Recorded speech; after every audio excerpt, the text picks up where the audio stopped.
ওকে ওকে, ঠিক আছে। এটা ছবি টবি সুন্দর করে দিয়েন।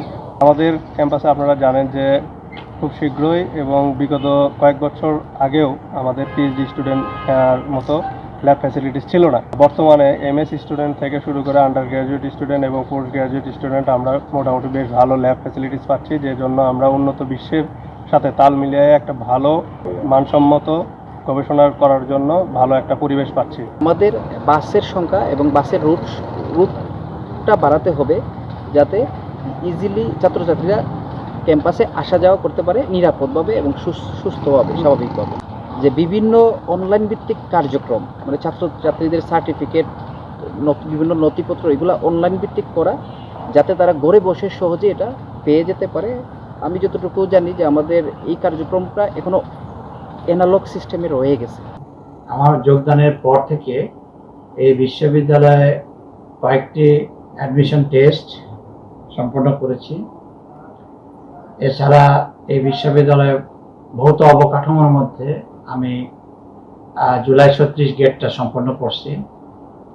এরপর রাস্তার যেটা গেট থেকে আপনার বৈশাখী চত্বর পর্যন্ত যেটা গেছে আর কি, টিএইচসি বলে, ওই টিএইচসি পর্যন্ত এটা এক্সটেনশন করছে রাস্তাটা, মানে 4 লাইনের করছি ডিভাইডার সহ। এবং তারপরে ছোট ফিডার রোড, এখানে একটা ফিডার রোড করছি বাইক টেকনোলজি ডিপার্টমেন্টের পাশ দিয়ে, যেটা অ্যাডমিনিস্ট্রেটিভ বিল্ডিং এর পাশ দিয়ে চলে গেছে। এরপর ইকোনমিক্স ফ্যাকাল্টি থেকে আপনার ইঞ্জিনিয়ারিং ফ্যাকাল্টি হয়ে আপনার অডিটোরিয়ামে সে রাস্তাটা কমপ্লিট করছি। এরপর এই আপনার লেকের পাশ দিয়ে ওয়াকওয়ে এবং রিটেনশন ওয়াল, এটা পূর্ব পাশে এবং পশ্চিম পাশে দুটোই কমপ্লিট করছি। অডিটোরিয়ামটা আমি কমপ্লিট করছি আমার সময়, এবং অডিটোরিয়ামের ছাদের যে ক্র্যাক ছিল এবং ছাদটাকে মানে ওরা জল ছাদও দেয়নি, এটাকে পরবর্তীতে আমি বুয়েটের ইঞ্জিনিয়ার নিয়ে আসার পর এটাকে আমি কারেকশন করে এখন আমার মেটেরিয়াল দেওয়া হয়েছে যে গরমের সময় এক্সপান্ড করবে, শীতের সময় স্ম্যাশ করবে। যার জন্য এটা যেহেতু সিলেট বৃষ্টি প্রবণ এরিয়া, এটা একদম প্রটেক্টেড। আর অডিটোরিয়ামের ইন্টেরিয়র থেকে শুরু করে সিট প্ল্যান থেকে শুরু করে সাউন্ড সিস্টেম এভরিথিং আমার সময় এটা সম্পন্ন করা। রিসার্চের ক্ষেত্রে গত বছর আমি 110টি প্রজেক্ট আমি 110 জন শিক্ষককে আমি দিয়ে দেই 3.5 কোটি টাকার মতো।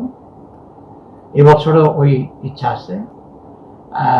এছাড়াও গবেষণা ফান্ড যা আছে এটা খুবই অপ্রতুল, কিন্তু আমি চেষ্টা করছি কয়েকটাকে ফান্ড করার জন্য, এবং আমি একটা আশা করতেছিলাম যেখানে যদি একটা সেন্ট্রাল ল্যাব হতো, সেই সেন্ট্রাল ল্যাবে আমরা একটা সকল 6 ফ্যাকাল্টিরই শিক্ষক এবং গবেষকরা এখানে গবেষণা করতে পারতো, ছাত্ররা সহ, মাস্টার্স এবং পিএইচডি সহ, এবং দেশি বিদেশি ছাত্র।